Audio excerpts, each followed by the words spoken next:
하나님께서 기쁘게 받으신 줄로 믿습니다.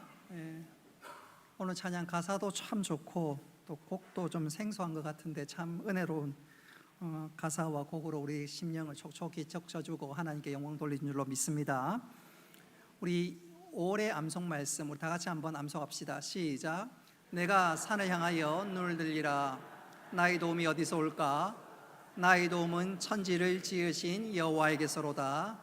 시편 121편 1절로 2절 말씀, 이 말씀 그대로 하나님의 도우심이 날마다 우리 삶과 내 모든 달려가는 길에 임할 수 있기를 주님의 이름으로 축복합니다. 오늘은 교회 절기 가운데 성령 강림 주일입니다. 여러분, 이 절기가 굉장히 중요한 것은 예수님께서 2000년 전에 오셔서 우리를 위해서 구원의 문을 활짝 여시고 부활 승천하셨지요. 그래서 주님이 하실 일을 교회에게 바톤을 넘기게 되는데, 그 교회의 첫 출발이 성령 강림 주일로 시작되었습니다. 그래서 교회 역사적으로 보면 예수님이 오신 성탄절과 또 교회가 탄생하는 성령 강림 주일은 어떤 면에서 영적으로 보면 꼭 같은 의미가 있는데, 그래서 성령 강림 주일이 우리 교인들에게, 교회에게 얼마나 소중하고 중요한지 모릅니다. 그래서 오늘 이 성령 강림 주일을 우리가 꼭 기억하면서 우리 교회에게 향하신 하나님 뜻 이루어 나가고, 특별히 다음 주는 교회 설립 주일인데 우리가 잘 기억하면서 믿음의 일들을 잘 행할 때 하나님께서 우리에게 은혜와 복을 주시고 우리 교회는 아름다운 구원의 방주가 될 줄로 믿습니다. 그래서 오늘 이 성령 강림 주일을 믿음 안에서 잘 지키는 우리 모두가 되기를 주님의 이름으로 축복합니다. 오늘 설교는 가정의 달을 맞이하고 또 영적 성장 시리즈 세 번째로 부모의 역할을 잘 하고 있습니까? 라는 제목으로 말씀을 전하고자 합니다. 오늘 말씀을 좀 실제적으로 잘 이해하기 위해서 제가 평소 때보다 조금 더 많은 예화 혹은 삶에 관한 이야기들을 할 때 우리 마음에 새로운 감동과 도전과 결단이 일어날 수 있기를 바랍니다. 어떤 꼬마가 엄마와 함께 서점에 들렀습니다. 엄마가 이 책 저 책 고르는데 아이가 책을 보는 것이 아이가 있어야 될 코너가 아니라 엉뚱한 코너에서 책을 뒤적거리고 있습니다. 책 제목을 보니까 올바른 자녀 양육법입니다. 엄마가 아이에 얘야 그거 네가 볼 책이 아니야. 그랬더니 이 아이가 대답하는 말이 예 알아요. 하지만 제가 바르게 양육되고 있는지 확인하려고 이 책을 보고 있어요. 요즘 아이가 보통 똑똑한 것이 아닙니다. 자녀를 양육하는 데 있어서 부모의 역할이 굉장히 중요합니다. 특별히 부모는 세 가지 역할을 잘 감당해야 되는데, 오늘 읽은 말씀을 통해서 그 세 가지 역할을 확인하고 그것이 내 삶 가운데 잘 적용되어 있는지 이 시간 우리 모두 점검할 수 있기를 바랍니다. 첫째로 부모가 자녀에게 잘 감당해야 될 역할, 첫 번째는 한번 따라 합시다. 모델입니다. 명심해야 할 것은 자녀들은 부모의 말보다, 다시 한번 강조합니다. 자녀는 부모의 말보다 부모의 행동을 통해서 더 많은 것을 배웁니다. 우리는 흔히 부모가 자녀들에게 엄마가 이렇게 하라고 했지, 엄마 말 잘 들으라고 했지, 그랬어 안 그랬어? 그렇게 얘기를 할 때가 종종 있는데, 놀랍고 분명히 기억해야 할 것은 우리의 자녀들은, 아니 땅의 모든 자녀들은 부모의 말보다 부모의 행동을 통해서 더 많은 것을 배우고 그 본 그대로 따라하게 됩니다. 그래서 부모는 한번 따라 합시다. 믿음의 모델, 믿음의 모델, 정직의 모델, 사랑의 모델, 이런 모델이 되어야 합니다.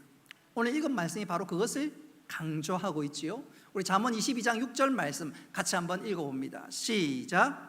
마땅히 행할 길을 아이에게 가르치라. 그리하면 늙어도 그것을 떠나지 아니하리라. 아멘. 말로 속사포로 아이를 가르치는 것이 아니라 삶으로 행동으로 보이며 가르치라는 것입니다. 아이는 부모의 말보다 어깨너머로 보여온 행동을 통해서 더 많은 영향을 받고 그것이 평생 아이를 떠나지 않습니다. 그런 측면에서 이 시간 우리 자신을 한번 좀 돌아봤으면 좋겠어요. 나는 아이들에게 어떤 모델인지. 한 어느 가장이 모처럼 오랜만에 고기를 먹으러 갔습니다. 명륜 진사 갈비인지는 모르겠지만 주문을 하긴 했는데 너무 많은 고기가 나왔습니다. 먹다 보니 고기가 남았습니다. 두고 가자니 아깝습니다. 그래서 이 아빠가 적당한 핑계를 둘러댑니다. 이모, 여기 남은 고기 좀 싸주세요. 우리 집에 애완견이 있거든요. 그랬더니 이 아이가 아빠 말을 듣고, 아빠, 집에 가면서 애완견 사가실 거예요?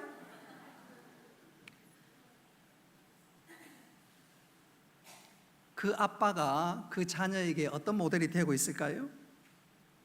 좋은 모델이 되어야 되는데 좋지 않은 모델이 되면 그것은 놀랍게도 대물림되는 경우들을 종종 보게 되는데, 성경에 그런 예가 여러 번 나옵니다. 예컨대 믿음의 조상이라고 하는 아브라함, 그는 자기 혼자 살겠다고 자신의 아내를 누이라고 속였습니다.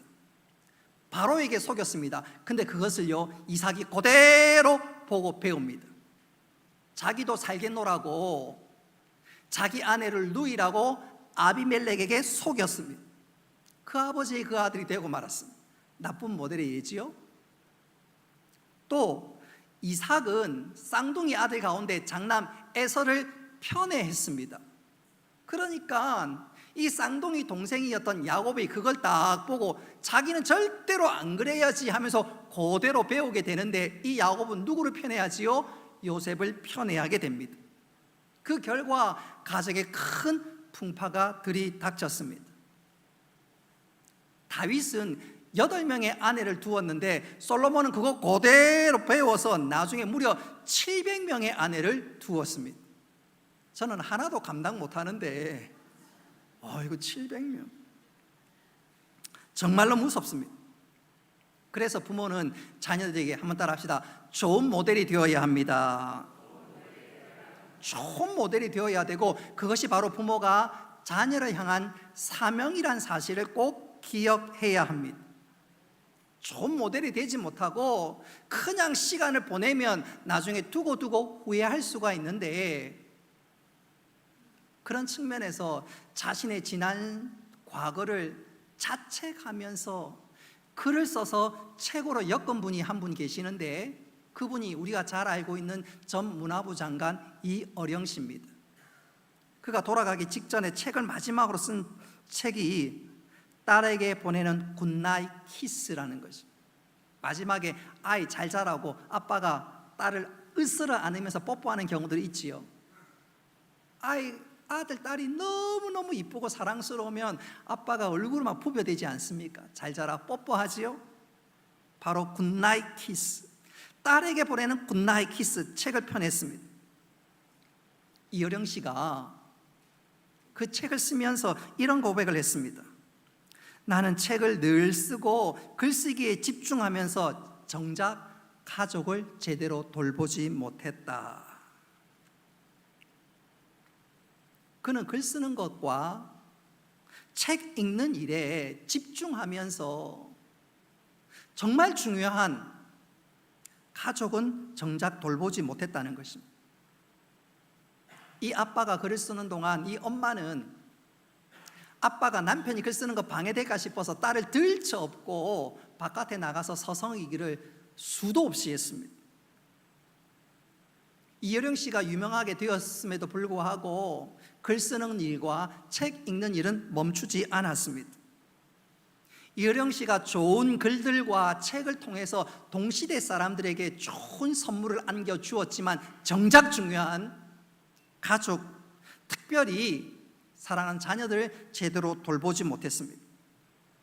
사랑한 딸이 깊이 잠들었을 때 사랑한다, 혹은 자기 전에 사랑한다 내 딸 뽀뽀 한번 해주지 못했습니다. 그래서 그런 자신을 자책하면서 쓴 책이 굿나잇 키스입니다. 특별히 그의 딸 이민아 변호사는 목사이기도 한데 이 아버지 이어령보다 먼저 세상을 떠나버렸습니다. 그리고 그 딸은 이혼도 하고 그 딸은 또 자기보다 먼저 아들을 보내기까지 하니까 딸은 정말로 많은 상처와 아픔이 있었는데 그 딸을 제대로 보듬어 주지 못한 그 아비로서의 마음, 정말 좋은 시간을 보내지 못했던 그 시간들을 자책하면서 쓴 것이 딸에게 보낸 굿나잇 키스였습니다. 그러니까 이 책은 우편번호 없는 딸에게 보내는 편지라고 해도 과언이 아닌데 그는 그 책에서 자신의 심경을 글로 이렇게 남겼습니다. 딱 한 번이라도 좋다. 낡은 비디오 테이프를 되감듯이 그때 옛날로 돌아가자. 나는 펜을 내려놓고 읽다가만 책장을 덮고 두 팔을 활짝 편다. 너는 달려와 내 가슴에 안긴다. 내 키만큼 천장에 다다를 만큼 너를 높이 들어 올리고 졸음이 온 너의 눈, 상기된 너의 뺨 위에 굿나잇 키스를 하는 거다. 얼마나 후회가 되었으면, 그때로 다시 돌아갈 수만 있으면 얼마나 좋을까. 자신의 모든 신경을 담아 그는 글에다가 그렇게 표현했습니다. 여러분, 자녀는 부모의 말을 듣고 자라는 것이 아니라 부모의 삶을 보고 행동을 보고 자랍니다. 그래서 부모는 좋은 모델이 되어야 되고, 좋은 모델이 된 부모는 자녀에게 아낌없는 사랑을 쏟아 놓을 수 있어야 되는데, 우리는 후회 없는 좋은 부모의 역할을 함으로 자녀들이 내 평생의 가장 귀한 선물은 부모님이었나고 고백할 수 있는 아름다운 가정 되실 수 있기를 주님의 이름으로 축복합니다. 두 번째 부모의 사명은 한번 따라 합시다. 화가입니다. 화가입니다. 어떤 면에서 어린 자녀들은 하얀 도화지라고 해도 과언이 아닙니다. 부모는 그 하얀 도화지 위에다가 우리 아이들 좋은 자아상이 될 수 있도록, 또 좋은 자아상을 가질 수 있도록 그려주는 화가와 같습니다. 그래서 우리 부모들은 자녀들에게 건강하고 밝은 자아상을 그릴 수 있도록 애를 쓰고 노력을 해야 합니다. 그러기 위해서 꼭 명심해야 할 것이, 한번 따라 합시다. 칭찬과 격려를 아끼지 말아야 합니다. 그래서 아들을 보거든, 아들, 너는 하나님 주신 최고의 선물이야. 얼굴을 부벼대면서 아낌없이 사랑을 쏟아놓을 수 있어야 합니다. 딸에게는 우리 딸이 세상에서 제일 예뻐, 내 목숨과 바꿔도 아깝지 않아, 그렇게 딸을 안아주고 격려한다면, 그리고 얼굴을 부벼댄다면 딸이 에이 하면서도 엄청 좋아합니다. 그렇게 부모의 칭찬과 격려를 먹고 자라는 아이들 마음속에는 건전한 자아상이 그려집니다. 매사에 무슨 일을 해도 자신감을 가지고 당당하게 행할 수 있습니다. 근데 반대로 부모가 툭 하면 자녀를 핀잔하고 책망하고, 한번 그래 힐난해 보십시오. 너는 잘하는 게 없어. 엄마 친구 아들은 진짜 뭐 잘하던데 너는 잘하는 게 없어. 비교하면서 볶아대 보십시오. 우리의 자녀들 마음속에는 부정적인 자상이 생기고 열등감에 시달리는 아이로 자라게 됩니다. 나는 뭘 해도 안 돼. 안 돼, 안 돼, 안 돼. 심지어 우울증에 빠질 수가 있습니다. 그래서 우리 자녀들에게 꼭 필요한 것이, 한번 따라합시다. 칭찬과 격려입니다. 근자에 이르러서 대한민국이 역사 이래로 최고로 잘 살고 역사 이래로 세상에 가장 영향력을 미치는 나라가 되었지요. 한반도 역사 5,000년 가운데 전 세계에서 경제적으로 10위권 안에 들고 어디 가도 큰 소리 빵빵 칠 수 있고, 해외에 나가면 현대차가 가고요, 삼성 텔레비전이 있고요, 삼성 폰이 있고요, 저는 언젠가 한 10여 년 전에 성지순례 갔는데 이집트에 한번 갔거든요. 그때 다리에 삼성 깃발이 나부끼고요, 현대 자동차가 지나가는데요, 현대나 삼성이 저한테 아무것도 해준 것 없었지만 얼마나 가슴이 설레고 좋았는지 몰라요. 또 그때 삼성폰이었는데 누가 어린 애 하나가 제 삼성폰 보고 우와 하는데, 그때면 어깨에 힘이 들어가고 국뽕이 오고요, 얼마나 자랑스러웠는지 몰라요. 어쨌든 5,000년 역사 가운데 지금만큼 잘 사는 때가 없다고 해도 과언이 아닙니다. 그래서 어떤 경제학자가 도대체 한국이 왜 이렇게 최근에 잘 살고 부강한 나라가 되었느냐, 이 경제학자가 재미있는 분석을 했습니다. 맞는지 안 맞는지는 모르겠지만 그분이 이런 얘기했어요. 사석에서 옛날에 엄마가 아이들 얼굴을 씻기면서 코를 풀 때 뭐라고 하지요? 흥해라, 흥해라. 그래서 나라가 흥하게 되었다는 겁니다. 그래서 요즘에 손흥민이가 축구를 잘하는지도 모르겠어요. 아버지가 흥해라, 흥해라 했겠지.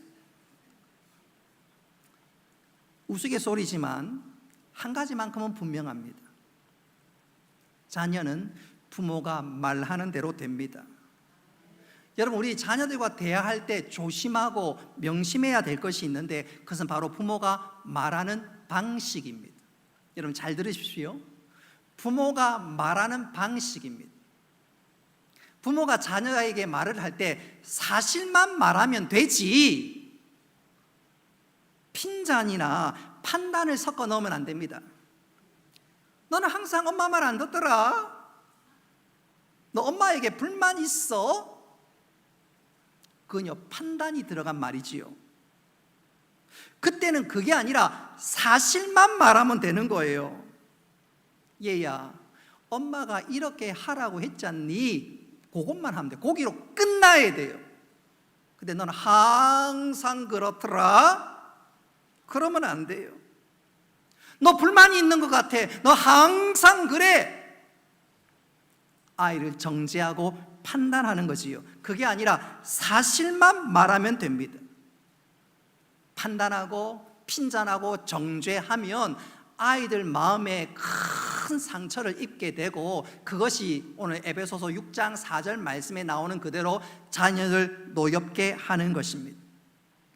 여러분, 자녀를 함부로 판단하고 핀잔하고 힐난하지 말고 있는 그대로 사실만 말하면 되는 거예요. 근데 자녀들에게 말하는 것도 중요하지만 더 중요한 것 중에 하나는, 한번 따라 합시다, 표정입니다. 표정이에요. 어느 설문조사에 의하면 엄마가 자녀에게 꾸중하고 나무라는 말보다 더 자녀의 마음을 심각하게 만드는 것은, 더 힘들게 만드는 것은 부모의 실망한 표정이라고 합니다. 얼굴에 말보다 더 중요한 것은 부모의 얼굴에 자신의 감정이 다 드러나서 실망한 표정을 지을 때, 그것은 아이가 엄마에게 맞는 것보다, 언어 폭력보다 더 무섭다고 얘기합니다. 그러면 엄마가 실망한 그 표정을 보면서 자녀는 아이고 나는 안 돼, 나는 몹쓸 자식이야, 나는 짐이 되신 자식이야, 부정적인 자아상이 형성되고 매사에 자신감이 없고 심각한 우울증의 첫 출발이 될 수가 있습니다. 그러니까 우리 부모님들은 자녀를 볼 때 실망한 표정을 짓는 것이 아니라 자녀를 볼 때 감사와 보람과 기쁨의 표정을 짓는 것이 굉장히 중요합니다. 한번 따라 합시다. 내 자녀는 소중합니다. 내 자녀는 소중합니다. 우리 한 30대 이상 부모님, 우리 여성분들에게 한번 물어보겠습니다. 여러분 집에 명품백 하나 정도는 다 있지요. 그거를 소중히 여기고 내 가슴에 안는 것 이상으로 내 자녀를 안아주고 사랑해 보신 적 있나요? 그렇게 말한 적이 있나요? 사랑해 본 적, 그래 사랑한다고 표현해 본 적이 있나요? 명품백을 보면서 행복해, 사랑해 하는 것처럼 내 아들, 딸들에게 학교 돌아왔을 때 사랑해, 소중해 그렇게 하시나요? 어느 집안에서는 토요일 저녁에 밥을 먹고 엄마와 딸이 설거지를 합니다. 근데 주방에서 그릇 깨지는 소리가 나요. 그 그릇은 분명히 엄마가 아끼는 명품 그릇임에 틀림이 없습니다. 근데 그렇게 와장창 소리가 나는데 주방에 조용한 거예요. 그러자 이 아들이 아빠에게 이렇게 얘기합니다. 아빠, 저 그릇은 엄마가 깬 게 틀림이 없어요. 아빠가 왜? 누나가 깼으면 엄마가 조용할 리가 없잖아요. 아마 딸이 명품 그릇 깼으면 야이 XS 야 그렇게 할 거예요. 너 뭐하냐? 눈이 있냐? 아마 쥐어받겠지요. 여러분, 딸이 실수해서 명품 그릇을 깨도, 아들이 실수해서 엄마의 명품 가방을 망쳐도 야단하고 쥐어받고 덤벙덤벙 된다고 책망하지 마시기 바랍니다. 오히려 그릇을 깨도, 가방을 찢어도 한번 따라 합시다. 그릇보다, 가방보다 네가 소중해. 오늘 자녀들 집에 가서 한번 실험해 보십시오. 한번 그릇 한번 깨고 가방 한번 찢어 보십시오. 오늘 아멘한 엄마들 그렇게 하는지 안 하는지 한번 체크해 보시기 바랍니다.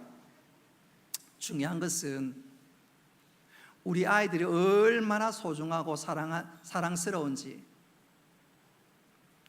여러분, 그럴 때 우리 아이들이 안정감을 느끼고 사랑을 느끼고 그 격려와 칭찬 가운데 잘 자라갈 수 있을진데, 여러분, 우리 자녀들을 사랑하고 아끼고 소중히 여길 수 있는 우리 모두가 될 수 있기를 주님의 이름으로 축복합니다.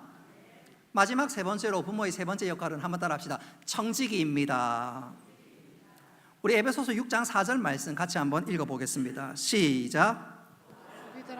너희 자녀를 노엽게 하지 말고 오직 주의 교훈과 훈계로 양육하라. 아멘. 우리 양육하라는 말이 원뜻이 화초를 잘 키우라, 화초를 잘 키울 때 쓰는 단어입니다.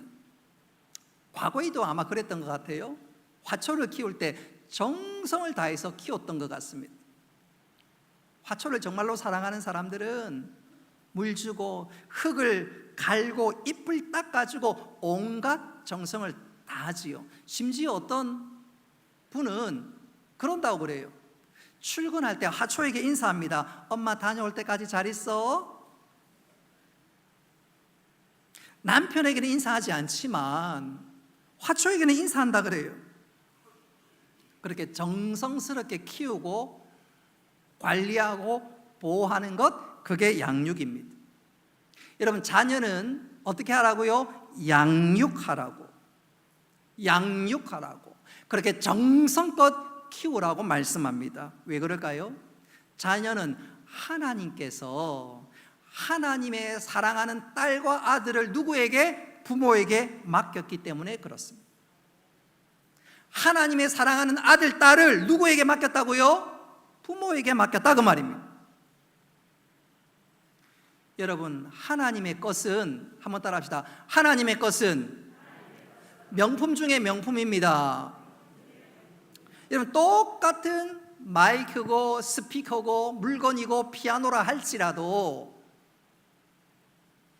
일반 식당이나 가게에 들어간 것이 아니라 교회에 오면 이런 걸 가지고 뭐라 그러지요? 성물이라고 합니다. 거룩한 물건이라고, 또 귀히 여깁니다. 하나님의 것이니까 그런 거예요. 하나님께서 우리에게 보낸 자녀는 누구 거지요? 하나님의 것입니다. 우리에게 그런 믿음이 있다면 자녀를 소중히 여기고 귀하게 여기고 하나님 자녀답게 양육할 수 있어야 되는데, 그렇게 생각하고 자녀를 양육하는 사람이, 한번 따라 합시다. 하나님의 청지기입니다. 그래서 우리는 자녀를 청지기로서 하나님 자녀답게 잘 양육해야 될 사명이 있는데, 여러분, 우리도 그걸 꼭 기억하고 자녀를 노엽게 하지 말고 명품보다 더 소중히 여기며 믿음 가운데 양육할 수 있기를 주님의 이름으로 축복합니다. 자녀 양육의 중요성을 제가 이렇게 한번 강조해 보고 싶어요. 미국의 위대한 부흥사였던 무디 목사님이 어느 날 전도 집회를 갔습니다. 그리고 돌아왔습니다. 그랬더니 친구 몇 명이 무디 목사님에게 물었어요. 아니, 궁금했던 거지요. 근본 집회에 얼마나 많은 사람들이 예수님을 영접했지요? 아마 그곳은 시골이었던 것 같아요. 무디 목사님이 하시는 말씀이 두 사람 반이야. 그랬더니 친구가 묻습니다. 두 사람 반이라고? 그러면 어른 둘, 어린아이 하나야? 그랬더니 무디 목사님이 아니야. 그게 아니고 어른 하나에 아이 둘이란 말이지. 그러면서 이렇게 설명했습니다. 어른은 앞으로 남은 자신의 생 절반을 주님께 바치지만 아이는 전생을 주님께 바치잖아. 그래서 두 사람 반은 아이 둘, 어른 하나를 의미합니다. 무디 목사님의 말을 굳이 강조하지 않더라 할지라도 우리 자녀들 앞길이 창창하고 진짜 온 미래와 온 시간이 달려 있는데 우리 자녀들이 정말로 하나님의 사람을 잘 자라갈 수 있도록 한번 따라합시다. 부모는 좋은 청지기가 되어야 합니다. 좋은 청지기가 돼요. 좋은 청지기와 좋은 모델이 되고 또 그런 가운데 칭찬과 격려를 아끼지 않을 때 우리 자녀들이 믿음 가운데 바르게 자라가게 될 줄로 믿습니다. 그런 측면에서 제가 여러분들에게 여쭙고 싶어요. 특별히 우리 남성분들 부모로서의 역할을 잘하고 있습니까? 청지기로서의 역할들을 잘하고 있나요? 나는 돈 번다고 너무너무 바빠서 직장 생활에 너무너무 바빠서 그거 다 아내에게 맡겼습니다. 혹 그런 분 계신지 모르겠는데 아닙니다. 우리 남성들은 내가 아빠로서의 역할들을 잘하고 있는지 한번 꼭 점검하고 이 점검 앞에서 통과할 수 있어야 합니다. 누군가 그래요. 아빠의 유형 3가지가 있다고 합니다. 청지기로 제대로 살지 못하는 아빠 유형 3가지가 있다고 합니다. 첫째는 일 중독에 빠진 아빠입니다. 집에 오면 너무너무 열심히 일해서 집에만 오면 침대에 소파에 엎어져 눕습니다. 소파에 누워서 TV를 보지요. 자녀와 대화하는 것을 귀찮게 여깁니다. 돈 벌어서 학원을 보내면 부모로서의 역할들을 잘 감당했다고 생각하는 그 아빠, 일 중독의 아빠고, 그런 아빠는 삶의 청지기로서의 역할들을 잘 못하고 있는 것이지요. 혹시 나는 어때요? 우리 남성분들, 나는 어떻습니까? 두 번째로 입이 닫힌 아빠입니다. 자녀에게 그 흔한 사랑한다 아들, 사랑해 딸 말 한마디도 하지 않습니다. 아니, 자녀를 위해서 축복기도, 자녀를 위해서 기도를 한 번도 하지 않는 아빠입니다. 기껏 한다는 말이 딸 용돈 줄까? 아들 용돈 좀 줄까? 입이 닫힌 아빠 역시 청지기로서의 아빠의 사명을 잘 감당하지 못한 거지요. 더 심각한 것은 있으나 마나한 아빠입니다. 요즘은 초등학교 4학년부터 사춘기에 들어간다고 하는데, 사춘기 들어가면 이 아이들이 정체성의 혼란을 겪기 시작합니다. 내가 어른인지 아이인지, 내가 누구인지 정체성의 혼란을 겪습니다. 진짜 온 세상이 요동치는 것 같고 흔들리는 것 같습니다. 그렇게 자녀들이 위험한 때를 지나고 있을 때 있으나 마나한 아빠는 자녀에게 말을 제대로 해주지 못하는 아빠입니다. 이 시간 나 자신 한번 좀 돌아봤으면 좋겠습니다. 일중독 아빠, 입이 닫힌 아빠, 있으나 마나한 아빠 아닌지 한번 돌아볼 수 있어야 합니다. 왜 그런가요?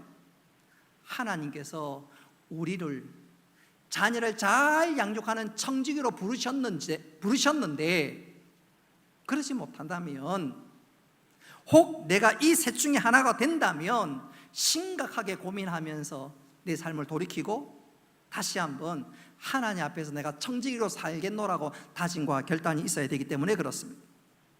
여러분, 우리가 청지기로 살아가는 것이 얼마나 중요한지 윌리엄 부스 목사님이 이런 말을 한 적이 있습니다. 손을 써야 합니다.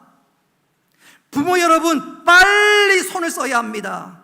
마귀가 우리 자녀에게 죄를 가르치기 전에 우리가 먼저 그들에게 하나님의 의를 가르쳐야 합니다. 부모가 청지기 사명을 감당하지 못하면 자녀는 엉뚱한 길로 빠지고 믿음을 떠나 세상으로 나아가고, 그리고 결국 파선하기 때문에 빨리 말씀을 가르쳐야 하고, 진짜 세상에 아이를 보낸다는 것은 어떤 의미에서 영적인 전투가 벌어진 건데 빨리 정신을 차리고 제대로 가르쳐야 된다는 것이지요. 그래서 오늘 에베소서 6장 14절에 뭐라고 얘기하지요? 주의 교훈과 훈계로 양육하라. 무슨 말이냐면, 내 품에 있을 때, 자녀가 내 품에 있을 때 기도하고 삶의 모범을 보이고 가르치라는 거예요. 그리고 이 아이들이, 우리 자녀들이 말씀 가운데 살아갈 수 있도록, 삶의 완전히 습관에 쩔 수 있도록 그렇게 자녀를 마치 장아찌 담그듯이 담글 수 있어야 된다는 것입니다.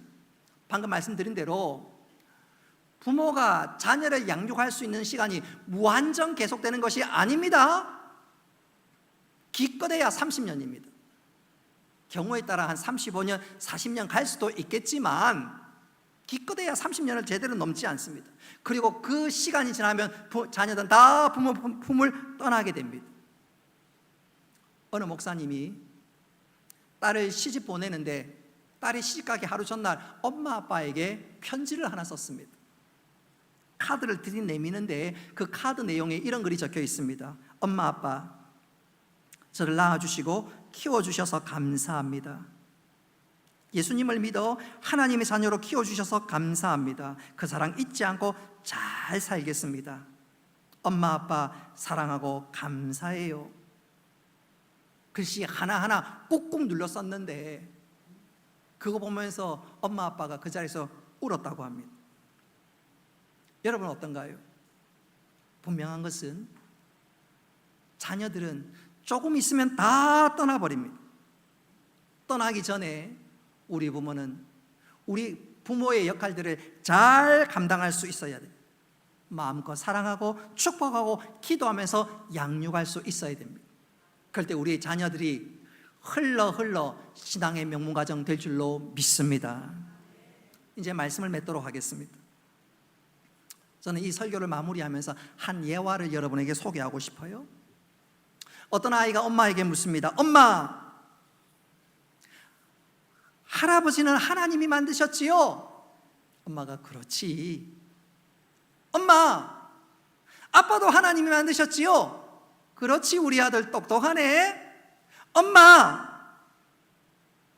근데요, 엄마, 나도 하나님이 만드셨지요? 그렇지, 우리 아들 왜 그리 똑똑해? 그래서 이 아들이 이렇게 얘기합니다. 엄마, 하나님은 최근에 와서 더 좋은 작품을 만드시는가 봐요. 유머지만 오늘 이 유머가 오늘 설교의 핵심입니다. 우리 각자가 믿음 생활 잘 해야 되겠지만 시간이 흘러 갈수록 우리 자녀들이 더 아름다운 믿음의 사람으로 세워줄 수 있기를 주님의 이름으로 축복합니다. 그렇게 되기 위해서는 부모들이 세 가지를 꼭 명심해야 합니다. 부모의 세 가지 역할들을 잘 감당해야 됩니다. 첫째, 좋은 모델이 되어야 합니다. 우리 자녀들의 가슴이 남는 부모가 되어야 합니다. 두 번째로, 좋은 화가가 되어야 합니다. 그래서 우리 자녀를 바른 길로, 의의 길로 인도할 수 있어야 합니다. 마지막 세 번째로, 무엇보다도 내 자녀가 내 품에 있을 때 사랑과 믿음으로 양육하는 좋은 청지기가 되어야 합니다. 이 세 가지가 우리 신비에 새겨지고 또 우리 다음 세대도 새겨져서 우리 온 성도들의 가정이 하나님이 인정하시고 하나님 기뻐하시는 신앙의 명문 가정 되시기를 주님의 이름으로 축복합니다. 우리 말씀